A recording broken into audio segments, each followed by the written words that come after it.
ऋषभ देव जयंती, चैत्र कृष्ण नवमी, ऋषभ देव जयंती, चैत्र कृष्ण नवमी।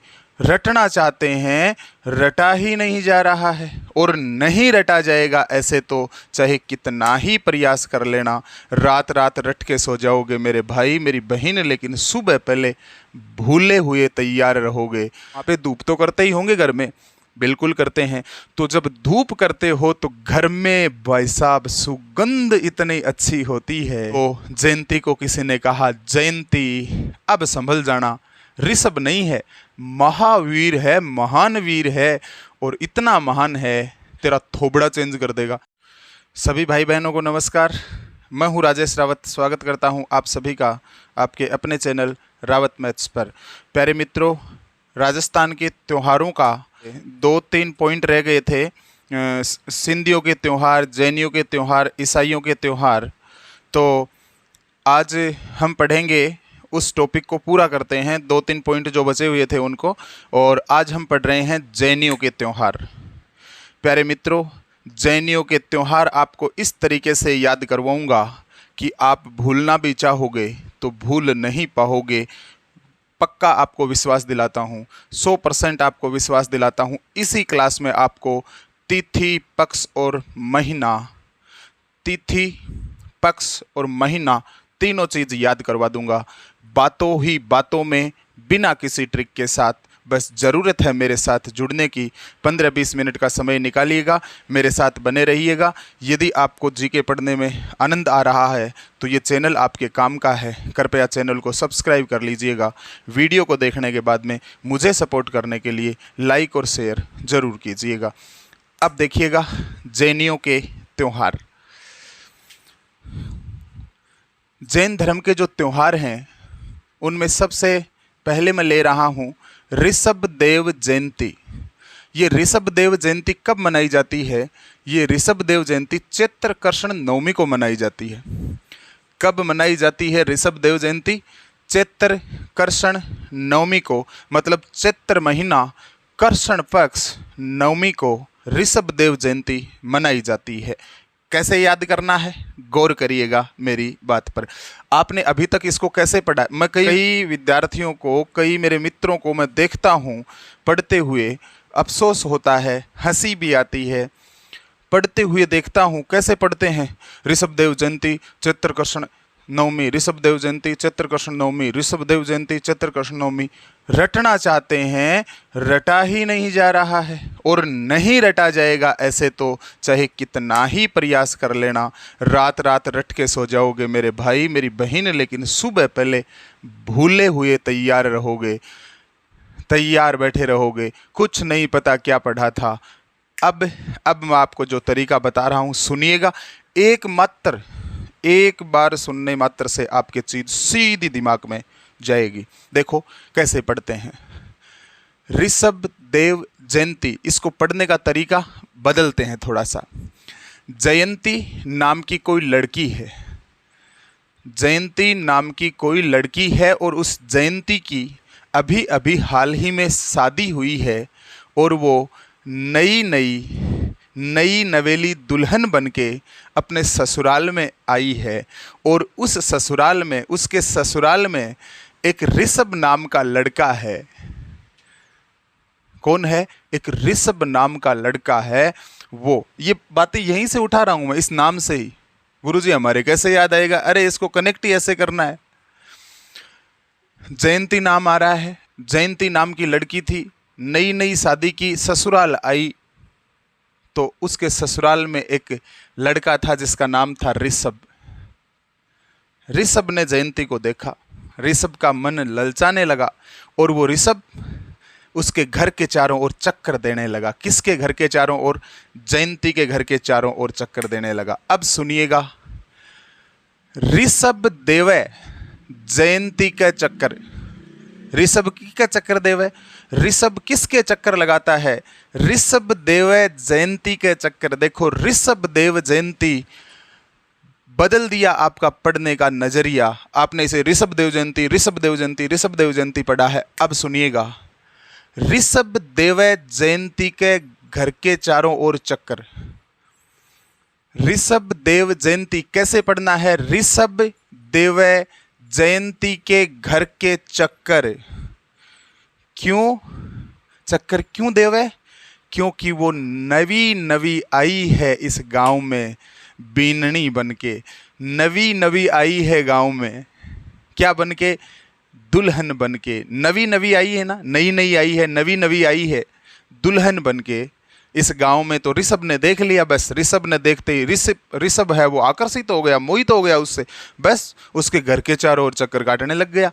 मतलब क्या काटने लग गया रे? ऋषभ काटने लग गया चक्कर, क्योंकि वो नवी नवी आई थी। क्या आई थी? नवी नवी आई थी। देखो, ऋषभ देवै जयंती के चक्कर, जयंती के चक्कर मतलब जयंती के घर के चक्कर। ऋषभ देवै जयंती के घर के चक्कर क्यों? क्योंकि जयंती नवी नवी आई है। क्या आई है? नवी नवी आई है। नवी से याद रहेगा नवमी, और चक्कर से याद रहेगा मेरे भाई मेरी बहन, चै से चैत्र महीना, कर से कर्षण पक्ष।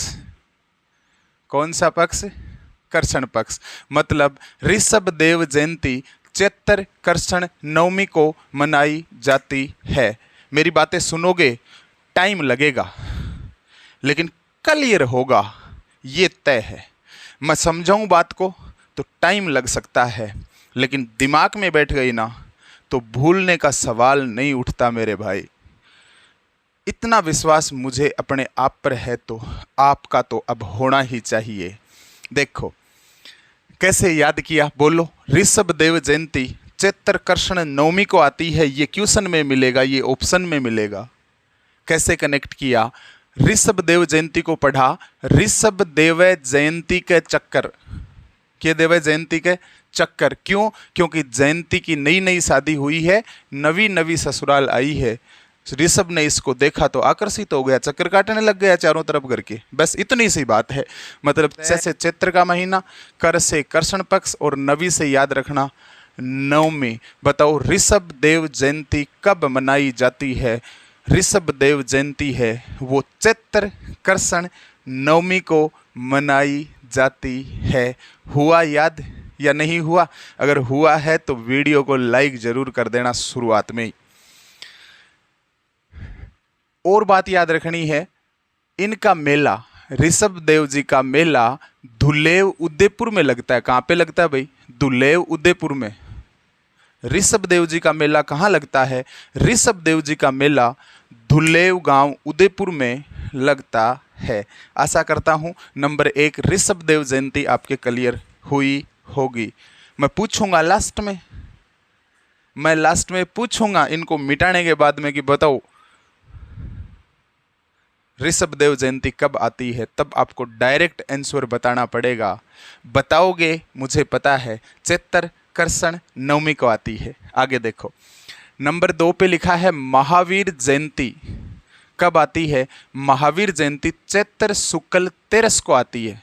कब आती है महावीर जयंती? महावीर जयंती आती है चैत्र शुक्ल 13 को। कैसे कनेक्ट करना है सुनिएगा बात को। महावीर जयंती में शुरुआत में नाम आया महावीर। महावीर का मतलब होता है महान वीर, और आगे फिर वही जयंती बैठी है ना, जयंती बैठी है आगे, जयंती नाम की लड़की है। एक तो ऋषभ चक्कर में पढ़ाई हुआ था, महावीर ने और देख लिया। किसने देख लिया? महावीर ने और देख लिया जयंती को। महावीर का मतलब महान वीर। इस बार ऋषभ नहीं है, इस बार महान वीर है। ऋषभ तो चक्कर ही काटता था, ये महान वीर है। तो किसी ने जयंती को बोला, जयंती अब बच के रहना, ये महावीर आ गया है। कौन आ गया है? ये महावीर आ गया है, और ये महावीर तेरी शकल को चेंज कर देगा। क्या कर देगा? तेरी शकल को चेंज कर देगा। इतना बड़ा बलवान है, महान वीर है, अरे महावीर है, महान वीर है। तो भाई साहब जयंती बच के रहना, तेरी शकल को चेंज कर देगा। तेरी शकल को क्या कर देगा? ये शकल को चेंज कर देगा। महान वीर है, ये तेरी शक्ल को चेंज कर देगा। किसको बोला गया? जयंती को बोला गया। महावीर जयंती, जयंती ये महावीर है, बहुत बड़ा बलवान है, तेरी शक्ल को चेंज कर देगा। मतलब तेरी से याद रखना तेरस,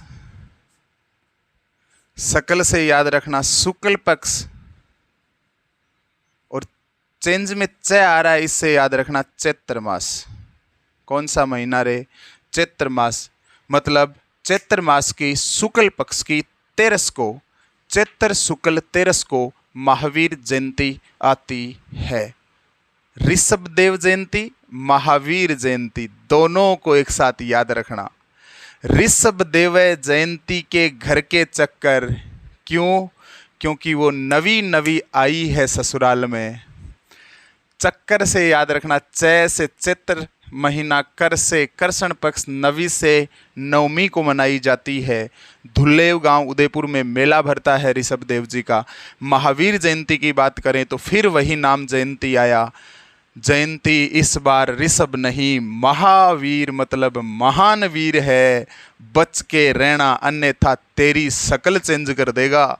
ऋषभ तो चक्कर ही काटता है, ये तेरा थोबड़ा ही चेंज कर देगा, तेरी शक्ल ही चेंज कर देगा। तेरी शक्ल चेंज कर देगा मतलब तेरी से तेरस को आती है, शक्ल से शुक्ल पक्ष में आती है, चेंज में लिखा है चै, इसका मतलब है चैत्र महीने में आती है, चैत के महीने में आती है। मतलब महावीर जयंती चैत्र शुक्ल तेरस को मनाई जाती है। आगे सुनिएगा, महावीर जयंती पर श्री महावीर जी का मेला करौली में विशाल मेला भरता है। करौली में विशाल मेला भरता है, किसका? श्री महावीर जी का मेला कहाँ भरता है? करौली में। ये फैक्ट आपको याद रखना है। आगे देखो, नंबर 3 पे लिखा है सुगंध दशमी। कौन सी दशमी? सुगंध दशमी। कब आती है रे सुगंध दशमी? दशमी लिखा है, इसका मतलब ये दशम को ही आएगी, इसमें तो कोई कंफ्यूजन है ही नहीं। सुगंध दशमी लिखा है तो ये दशमी को आएगी। अब बस महीना और पक्ष याद करना है, महीना और पक्ष याद करना है। सुनिए मेरे भाई मेरी बहन, बहुत आसान है, चीज़ें आसान है, बस देखने का नज़रिया बदलना पड़ेगा। सुनिएगा, सुगंध, सुगंध का मतलब अच्छी गंध, सुगंध का मतलब अच्छी गंध। एक बात बताओ, अच्छी गंध सभी को अच्छी लगती है कि नहीं लगती? बिल्कुल, अच्छी गंध, सु मतलब अच्छा, गंध जानते ही हैं आप, मतलब सुगंध, अच्छी गंध सभी को क्या लगती है? अच्छी लगती है। सुगंध सभी को, अच्छी गंध सभी को अच्छी लगती है। सभी से याद रखना सै से शुक्ल पक्ष, देखो कितना आसान है, सै से शुक्ल पक्ष, और भय से याद रखना भाद्रपद, या देखो इसमें भा भी लिखा हुआ, ऊपर वाली मात्रा को छोड़ो तो भा से भाद्रपद। मतलब सुगंध दशमी कब आती है? सुगंध, सुगंध नाम आते ही मुझे अच्छा लगा। सुगंध मतलब अच्छी गंध, अरे अच्छी गंध तो सभी को अच्छी लगती है, सभी को पकड़ो। सै से शुक्ल पक्ष, भय से भाद्रपद, अरे भाद्रपद का महीना शुक्ल पक्ष में, और दशमी की बात ये खुद कर ही रहा है, दशमी को सुगंध दशमी मनाई जाती है। बोलो याद हुआ कि नहीं? सुगंध दशमी कब आती है? भाद्रपद शुक्ल दशमी को आती है। सुगंध दशमी पूछा, दशमी याद रहेगा अपने आप। सुगंध नाम याद आते ही आपका तुरंत माइंड क्लिक करेगा, सुगंध सभी को अच्छी लगती है, सभी को देखिएगा। सै से शुक्ल पक्ष, भय से भाद्रपद, मतलब भादवे का महीना शुक्ल पक्ष दशमी को, भाद्रपद शुक्ल दशमी को सुगंध दशमी मनाई जाती है। दूसरी बात, इसे धूप दशमी भी कहते हैं। अरे धूप दशमी में नाम आया धूप। अरे जब घर में आप धूप करते हो, अगरबत्ती करते हो, धूप करते हो, पूजा पाठ करते हो, वहाँ पे धूप तो करते ही होंगे घर में, बिल्कुल करते हैं। तो जब धूप करते हो तो घर में भाई साहब सुगंध इतनी अच्छी होती है, सभी का मन मोह लेती है कि घर में पूजा हो रही है, कितनी अच्छी गंध आ रही है, कितनी अच्छी सुगंध आ रही है। होता है ना ऐसा? कब सुगंध घर में कब होती है? सुगंध घर में तब होती है जब सुबह शाम दोनों टाइम हम घर में धूप करते हैं। क्या करते हैं? धूप अगरबत्ती करते हैं, तब घर में सुगंध फैलती है। मतलब सुगंध दशमी को याद रखना धूप दशमी भी कहते हैं। बताओ सुगंध दशमी का दूसरा नाम क्या है? सुगंध दशमी को दूसरे नाम से जाना जाता है, वो है धूप दशमी, क्योंकि घर में धूप करते हैं, सुगंध फैलती है पूरे घर में। सुगंध दशमी को धूप दशमी कहते हैं। और ये कब आती है? भाद्रपद शुक्ल दशमी को आती है। भाद्रपद शुक्ल दशमी को आती है। मैं धीरे धीरे बोला हूँ, मतलब मेरा तुरंत सुगंध नाम पढ़ करके मेरा माइंड तुरंत इस बात को क्लिक कर रहा है कि सुगंध सभी को अच्छी लगती है। से शुक्ल पक्ष, भय से भाद्रपद, भाद्रपद शुक्ल और दशमी नाम आ ही रहा है। भाद्रपद शुक्ल दशमी को सुगंध दशमी मनाई जाती है। हुआ याद? तो मेरे भाई चैनल को सब्सक्राइब कर लो, बहुत काम का चैनल है आपके लिए। मैं फिर कह रहा हूँ, आपको हर एक छोटी छोटी बात जिसमें प्रॉब्लम है वो हर एक बात मैं आपको याद करवा के छोड़ूंगा, ठीक है?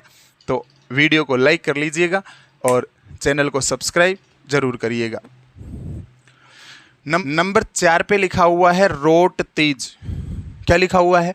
रोट तीज। कब मनाई जाती है रोट तीज? भाद्रपद शुक्ल तृतीया को। देखो इसमें नाम आ रहा है तीज। तीज मतलब तृतीया को ही मनाई जाएगी, इसमें तो कोई दिक्कत है नहीं। देखो रोट तीज, तीज मतलब तृतीया, तो तीज है तो तृतीया को ही मनाई जाएगी, कोई कन्फ्यूजन नहीं इस नाम इसमें। अब आपको सिर्फ महीना और पक्ष ही तो याद करना है, वो मैं करवा देता हूँ, टेंशन लेने की जरूरत ही नहीं है। कैसे? देखो रोट, रोट क्या होता है? रोटी का बड़ा रूप, मोटा मोटा रोट, मतलब मोटी रोटी बना। रोटी घर में बनाते हैं पतली पतली हम, उससे बहुत बड़ी कई गुना मोटी जो रोटी होती है उसको बोलते हैं रोट। क्या बोलते हैं? रोट, मोटा मोटा रोट। और बेबी वो भी कितने हैं रे? वो भी हैं तीज मतलब तीन, तीन रोट, तीन रोट। रोट कितने हैं? रोट हैं 3। भाई साहब 3 रोट क्या सभी खा सकते हैं? 3 रोट सभी नहीं खा सकते। रोटियां नहीं हैं, रोट हैं। रोटियां तो खा जाएं क्या पता सभी, लेकिन 3 रोट सभी नहीं खा सकते। इतना मैं दावे के साथ बोल सकता हूं। 100 में से कोई 2 मिल सकते हैं खाने वाले, लेकिन 3 रोट जो रोटी से कई गुना मोटे बड़े होते हैं उनको बोलते हैं रोट। तो रोट तीज मतलब 3 रोट सभी नहीं खा सकते। कोई एक आधा खा ले अलग बात है, कोई एक आधा खा ले अलग बात है, लेकिन 3 रोट सभी नहीं खा सकते। नहीं खा सकते ना, बस यहीं से पकड़ लिया। 3 रोट हैं तो सभी नहीं खा पाएंगे, कोई कोई खाएगा, सभी नहीं खा पाएंगे। मतलब वापिस नाम से शुक्ल पक्ष और भय से भाद्रपद। बताओ कितना आसान था। अरे 3 रोट हैं, रोटियां होती तो मानता हूं हर कोई खा जाता, लेकिन 3 रोट बहुत भारी होते हैं, सभी नहीं खा सकते, सभी नहीं खा सकते। बस सभी को पकड़ लो, बात खत्म। से शुक्ल पक्ष, भय से भाद्रपद। बताओ भाद्रपद के महीने में शुक्ल पक्ष की तीज यानी तृतीया को रोट तीज मनाई जाती है। बताओ कब मनाई जाती है रोट तीज? 3 रोट सभी नहीं खा सकते, बस इतनी सी बात याद रखनी है। अरे नाम से स्पष्ट रोट 3 है, रोट न की रोटी के है, रोट। रोट सभी नहीं खा सकते, 3 कोई कोई तो खा सकता, सभी नहीं खा सकते। सभी में देखो से शुक्ल पक्ष, भय से भाद्रपद। तो भाद्रपद शुक्ल और तीज इसमें लिखा है, तृतीया को रोट तीज मनाई जाती है। स्पेशल बात याद रखने वाली तो नहीं है, लेकिन पढ़ लो। इस दिन खीर व मीठी मोटी रोटियां बनाई जाती हैं। ये ऐसे ही है, एग्जाम में नहीं पूछी जाती। ये महीना, पक्ष और तिथि याद करनी बहुत ज़रूरी है। तो रोट तीज वाले दिन क्या होता है? इस दिन खीर बनाई जाती है, मीठी मोटी रोटियां बनाई जाती हैं। रोटी बनाई जाती हैं मोटी मोटी, और वो भी मीठी मीठी बनाई जाती हैं। कब? रोट तीज को। आगे देखो, अब देखो 5 नंबर पे लिखा है पर्युषण पर्व।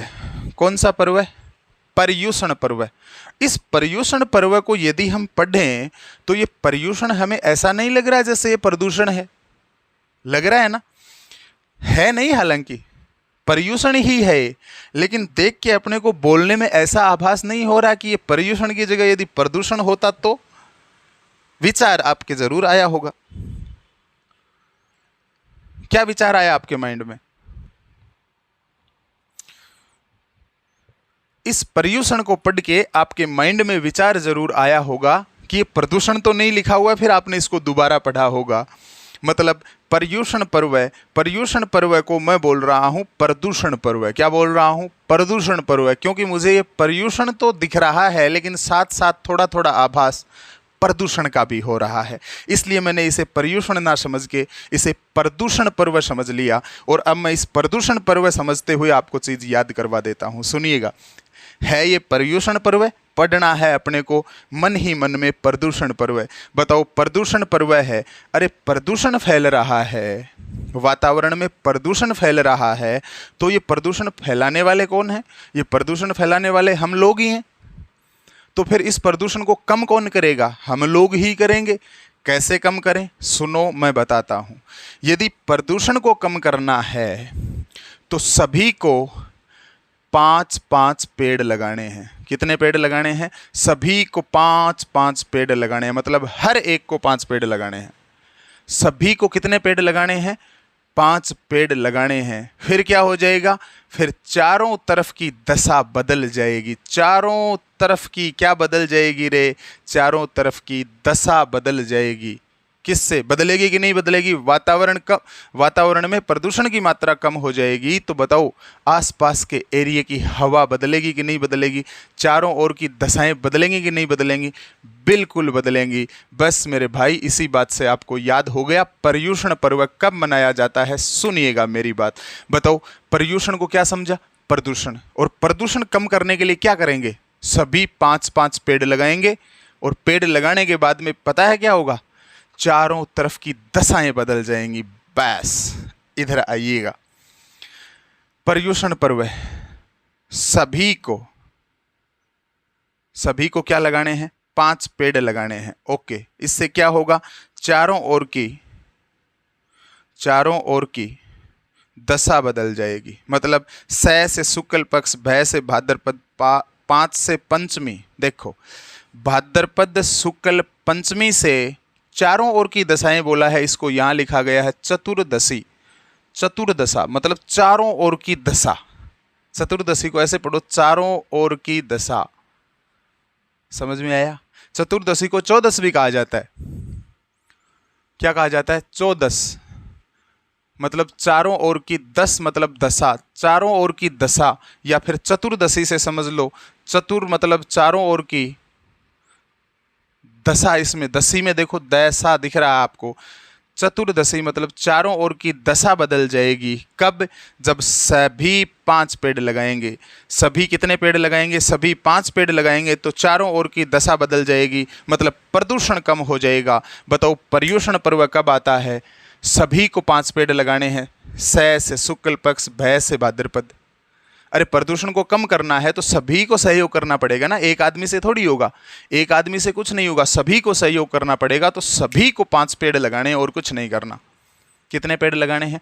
5 पेड़ लगाने हैं, जिससे कि चतुर्दशी मतलब चारों ओर की दशाएं, ये ऑप्शन में मिलेगा आपको, चारों ओर की दशाएं बदल जाएंगी, प्रदूषण कम हो जाएगा। मतलब सभी को सै से शुक्ल पक्ष, भय से भाद्रपद, भाद्रपद महीने की शुक्ल पक्ष की 5 पेड़ मतलब पंचमी से चारों ओर की दशाएं मतलब चतुर्दशी तक। आई बात समझ में? पर्यूषण पर्व कब मनाया जाता है? भाद्रपद महीने की शुक्ल पक्ष की पंचमी से चतुर्दशी 14 तक ये पर्यूषण पर्व मनाया जाता है। आगे सुनिएगा। इस दिन जैनी लोग अपनी गलतियों के लिए अक्षमा याचना करते हैं। क्या करते हैं रे? माफ़ी मांगते हैं, अक्षमा मांगते हैं। किस दिन? पर्यूषण पर्व के दिन। कौन से लोग? जैनी लोग, क्योंकि हम जैन धर्म के त्यौहार पढ़ रहे हैं, जैनियों के त्यौहार पढ़ रहे हैं, तो जैनियों की बात ही कर रहे हैं।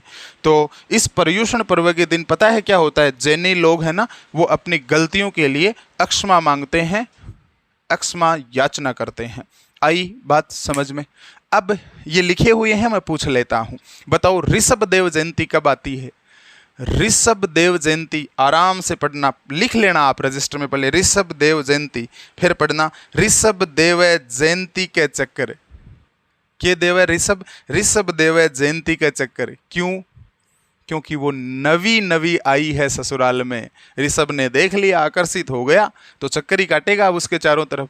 नवी नवी से याद रखना नवमी को आती है, चक्कर में चै से याद रखना चैत्र महीना, कर से याद रखना कर्षण पक्ष, चैत्र महीना कर्षण पक्ष नवमी को ऋषभ देव जयंती आती है। उसके बाद में नंबर 2 पे आया महावीर जयंती कब आती है, महावीर जयंती, फिर जयंती नाम आया, लेकिन इस बार ऋषभ नहीं महावीर आया, तो जयंती को किसी ने कहा जयंती। अब संभल जाना, ऋषभ नहीं है, महावीर है, महान वीर है, और इतना महान है, इतना महान वीर है कि तेरी शकल चेंज कर देगा, तेरा थोबड़ा चेंज कर देगा, तेरी शकल चेंज कर देगा। तेरी से तेरस, शकल से शुक्ल पक्ष, चेंज में देखो चै है, वहां से याद रखना चैत्र महीना, मतलब चैत्र शुक्ल तेरस को महावीर जयंती मनाई जाती है। उसके बाद में क्या था? उसके बाद में था सुगंध दशमी। अरे दशमी को ही आएगी, सुगंध दशमी है तो दशमी को ही आएगी, दशम को ही आएगी। सुगंध नाम आया, इससे मैंने पकड़ा सुगंध, अच्छी गंध सभी को अच्छी लगती है। सभी में मतलब सै से शुक्ल पक्ष, भय से भाद्रपद, मतलब भाद्रपद महीना शुक्ल पक्ष दशमी को सुगंध दशमी मनाई जाती है। इसके साथ एक बात और कनेक्ट की थी मैंने, घर में सुगंध का माहौल सुबह और शाम उस समय होता है जब हम धूप अगरबत्ती करते हैं। याद रखना सुगंध दशमी को धूप दशमी भी कहा जाता है। आई बात समझ में? आगे देखिएगा। नंबर 4 पे हमने पढ़ा रोट तीज। रोट तीज, तीज मतलब 3, तृतीया को आएगी, ये बात कन्फर्म है, डेफिनेट है, तृतीया को आएगी, तीज लिखा हुआ है। तीज का मतलब 3, रोट 3, 3 रोट, रोटी का बड़ा रूप रोट होता है, 3 रोट है, हर कोई नहीं खा सकता, सभी नहीं खा सकते, कोई कोई खा जाएगा लेकिन सभी नहीं खा सकते। सै से शुक्ल पक्ष, भय से भाद्रपद, भाद्रपद का महीना शुक्ल पक्ष और तृतीया को रोट तीज मनाई जाती है। इस दिन मीठी रोटियां, वो भी मोटी मोटी, और खीर बनाई जाती है। आगे देखो 5 नंबर पे है पर्यूषण पर्व। फिर पर्यूषण पर्व आया आगे, फिर मेरे को प्रदूषण दिखा। प्रदूषण को कम करना है तो बताओ क्या करोगे? सभी को 5 पेड़ लगाने हैं, उसके बाद में चारों तरफ की दशाएं बदल जाएंगी। कितने पेड़ लगाने हैं सभी को? 5 पेड़। सै से शुक्ल पक्ष, भय से भाद्रपद, 5 से पंचमी, और चारों ओर की दशाएं से, चारों ओर की दशाओं से चतुर्दशी याद रहेगा। मतलब पर्यूषण पर्व भाद्रपद शुक्ल पंचमी से चतुर्दशी तक मनाया जाता है। इस दिन जैनी लोग क्या करते हैं? अपनी गलतियों के लिए प्रायश्चित करते हैं, अक्षमा याचना करते हैं, माफ़ी मांगते हैं। आई बात समझ में? आगे देखिएगा जैनियों के और त्योहार। अब देखिएगा नंबर 6 पे लिखा हुआ है संवत्सरी पर्व। कब मनाया जाता है? भाद्रपद शुक्ल पंचमी को मनाया जाता है। भाद्रपद शुक्ल पंचमी को मनाया जाता है। इस पंचमी का पोस्टमार्टम करता हूं, इधर आइएगा। पंचमी को पढ़िए, पंचमी में ऊपर वाली मात्रा है, इसको हटा दीजिएगा और इसको पढ़िएगा पचमी। पचमी मतलब मी का मतलब मैं, मेरे लिए जो पचता है। बताओ आपके लिए कौन पच रहा है, कौन मेहनत कर रहा है? पचता है मतलब मेहनत करता है। अरे आपके लिए पचमी, पचमी मतलब मेरे लिए कौन पचता है? मेरे लिए तो मेरे पापा ही पचते हैं। याद रखना इस पंचमी को मैं पापा बोलूँगा। क्या बोलूँगा? पंचमी को पापा बोलूँगा। यहाँ पे कैसे? पचता है जो मेरे लिए मतलब मैं, पचता है जो मैं यानी मेरे लिए, जो मेरे लिए पचता है वो मेरा पापा है और कोई नहीं है। जो मेरे लिए पचेगा, मेरे लिए तो अरे आपके लिए कौन मेहनत कर रहा है? आपके लिए आपके पिताजी मेहनत कर रहे हैं, आपके पापा मेहनत कर रहे हैं। तो यहाँ देखिएगा संवत्सरी पर्व। संवत्सरी में नाम आया वत्स। क्या नाम आया?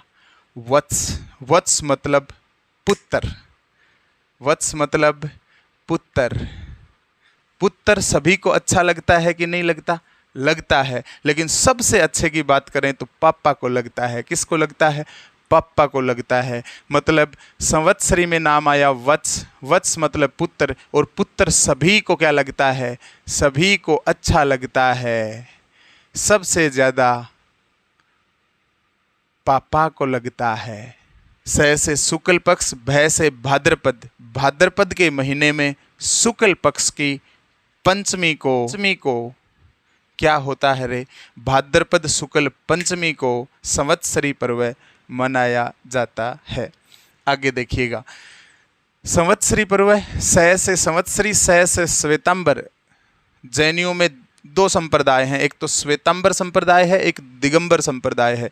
तो ये जो श्वेतांबर संप्रदाय के लोग हैं ना, ये संवत्सरी पर्व मनाते हैं। कौन सा संवत्सरी पर्व कौन मनाते हैं? संवत्सरी पर्व है वो श्वेतांबर संप्रदाय के लोग मनाते हैं। कब मनाया जाता है? संवत्सरी में नाम आया वत्स, वत्स मतलब पुत्र, और पुत्र सभी को अच्छा लगता है। बात करें तो पापा को भी बहुत ज़्यादा अच्छा लगता है। पंचमी को मैंने पापा बोला है, पापा को भी अच्छा लगता है। मतलब स से शुक्ल पक्ष, भय से भाद्रपद, और पंचमी को संवत्सरी पर्व मनाया जाता है। आगे देखिएगा, आगे लिखा है 10 लक्षण पर्व। कौन सा पर्व? 10 लक्षण पर्व कब मनाया जाता है? 10 लक्षण पर्व है वो 3 महीने में मनाया जाता है। चैत्र, भाद्रपद और माघ, ये 3 महीने हैं जिसमें शुक्ल पंचमी से चतुर्दशी तक ये 10 लक्षण पर्व मनाया जाता है। कैसे याद करना है सुनो। अपने चरित्र में, चैत्र को बोल रहा हूं मैं चरित्र, अपने चरित्र में यदि आपको 10 लक्षण लाने हैं, कितने लक्षण? 10 लक्षण। 10 लक्षण पर्व में नाम आया शुरुआत में 10 लक्षण। अपने चरित्र में यदि आपको 10 लक्षण लाने हैं तो 4 आदमी ये 10 लक्षण दे सकते हैं आपको। 4 आदमी कौन कौन से हैं सुनिएगा। आपका भाई, भा से भाई, भा से भाद्रपद। आपकी माँ, माँ से माता, माँ से माघ। आपका अंकल, आपका चाचा, यहां लिखा है सकल। शुक्ल को मैं यहां देखिए सुकल है, इसमें कल नाम आ रहा है, इसको मैं बोल रहा हूं अंकल। क्या बोल रहा हूं? आपका अंकल।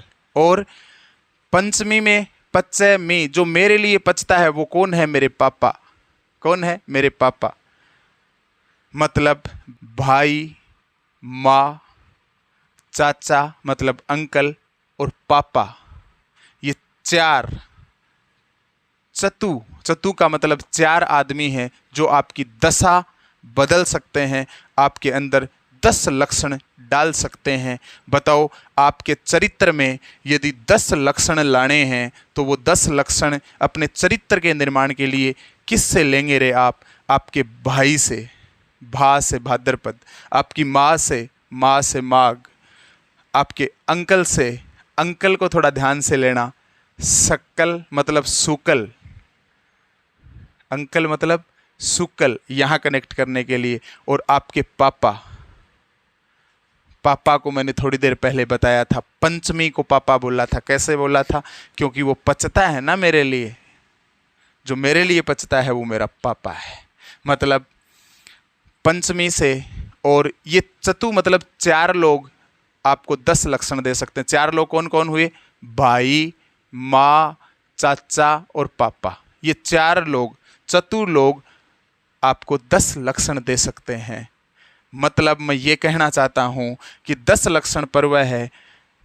10 लक्षण चरित्र में, 10 लक्षण मतलब चैत्र मास में, भाद्रपद में, माघ के महीने में, शुक्ल पंचमी से चतुर्दशी तक, शुक्ल पंचमी से चतुर्दशी तक 10 लक्षण पर्व मनाया जाता है। माइंड में डालना इस बात को, बहुत आसान बात है। अपने चरित्र में 10 लक्षण लाने हैं। अरे किस से लेओगे? 4 लोगों से लेवेंगे 10 लक्षण। वो 4 लोग कौन हैं? चतु 10 मतलब 4 लोगों से 10 लक्षण लेने हैं। कौन कौन है रे वो 4 लोग? चरित्र के लिए 10 लक्षण लेने हैं तो वो 4 लोग हैं। भाई मतलब भाद्रपद, माँ मतलब माघ, अंकल मतलब शुक्ल, पापा मतलब पंचमी। चैत्र भाद्रपद माघ शुक्ल पंचमी से चतुर्दशी तक 10 लक्षण पर्व मनाया जाता है। बहुत टेढ़े हैं लेकिन आसान बनाने का आपके लिए मैंने प्रयास किया है और याद भी हो जाएगा सीधा का सीधा। एक बार बोल के देख लीजिएगा। 8 नंबर पे लिखा है पड़वा ढोक। पड़वा ढोक कब आता है रे? आश्विन कृष्ण एकम को मनाया जाता है पड़वा ढोक। क्या होता है इसमें? दिगंबर जैन समाज का, ये दिगंबर जैन समाज का अक्षमा याचना पर्व है। दिगंबर जैन समाज के लोग हैं वो इस दिन अक्षमा प्रार्थना करते हैं, अपनी गलतियों का प्रायश्चित करते हैं, अक्षमा याचना करते हैं। तो अक्षमा याचना पर्व है ये किसका? पड़वा ढोक। किसका? दिगंबर जैन समाज के लोगों का अक्षमा याचना पर्व। ये आता कब है? आश्विन कृष्ण एकम को। पड़वा ढोक को आराम से पढ़िएगा। पड़ गया धोक लगाने के लिए, ढोक को बोलिएगा धोक। पड़ गया धोक लगाने के लिए चरणों में आकर। पड़ गया धोक लगाने के लिए चरणों में आकर के। कहाँ गिरा रे? चरणों में आकर के पड़ गया धोक लगाने के लिए। बोला माफी मांगता हूँ, अक्षमा मांगता हूँ, माफी मांगता हूँ। माफी मांगने के लिए चरणों में आकर के पड़ गया। कहाँ आकर के पड़ा रे? आकर के पड़ा। कहाँ पे आकर के पड़ा? चरणों में आकर के पड़ा। क्या बोला? बोला एक बार मुझे माफ़ कर दो। माफ़ी मांगने वाला ये नाम जरूर बोलता है, एक एक बार माफ़ कर दो, दोबारा गलती नहीं करूँगा। अरे पड़वा ढोक है, धोख देने के लिए पड़ा है चरणों में आकर के, इसका मतलब गलती तो हुई है कोई ना कोई, माफ़ी मांगना चाहता है, अक्षमा मांगना चाहता है। तो अक्षमा मांगना चाहता है तो अक्षमा मांगने वाला एक बात जरूर बोलता है, एक एक बार माफ़ कर दो, दोबारा गलती नहीं करूँगा, एक बार हो गई अब नहीं होगी। याद रखना पड़वा ढोक एकम को मनाया जाता है। कब मनाया जाता है? एकम को। कैसे याद रखना है? अरे धोख देने के लिए पड़ा है चरणों में आकर के, इसका मतलब कोई ना कोई गलती की है और गलती करने वाला एक बात बोलेगा, एक बार माफ़ करो।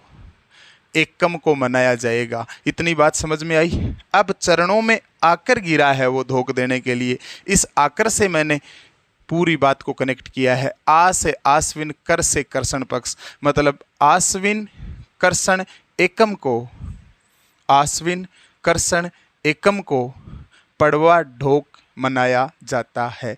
ये दिगंबर जैन समाज का अक्षमा याचना पर्व है। ये पड़वा ढोक पर्व है, ये दिगंबर समाज का अक्षमा याचना पर्व है। कैसे याद रखा? अरे धोख देने के लिए पड़ा है चरणों में आकर, आकर को पकड़ा। पड़ा है धोख देने के लिए पड़ा है चरणों में आकर, तो आकर को पकड़ा। और अक्षमा मांगेगा तो एक बात अक्षमा मांगने वाला, गलती करने वाला जरूर बोलता है कि एक एक बार माफ कर दो। एक एक बार से याद रखना है, एकम को आएगा।